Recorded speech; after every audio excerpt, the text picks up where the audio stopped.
si faccia avanti, se c'è qualcuno che ha voglia di cambiare, si faccia avanti, i funzionari dello Stato italiano si fanno prendere spesso la mano, inizia bene, finiscono male, capita spesso che li trovi a rubare e fanno cose che sta bene solo loro, a usufruire di vantaggi esagerati, così abbandonano ogni tipo di decoro e si comportano come degli impuniti. Questa è la cumbia di chi cambia, la cumbia di chi cambia.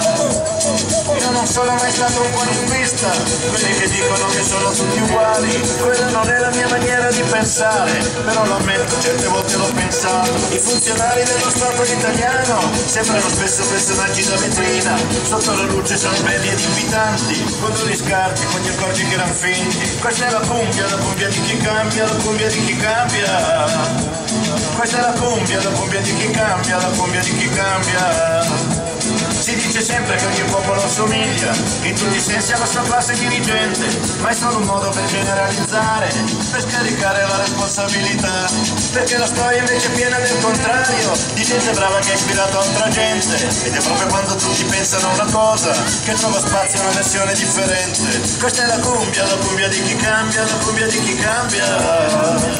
Questa è la cumbia di chi cambia, la cumbia di chi cambia. Io non ci credo che tutti gli italiani sotterrerebbero l'amianto nei campi, infangherebbero il nome degli avversari. E un grosso applauso. Farebbero la partita agli arbitri. Ilaria e Marco. Farebbero comprare, racconterebbero bugie sulla disgrazia.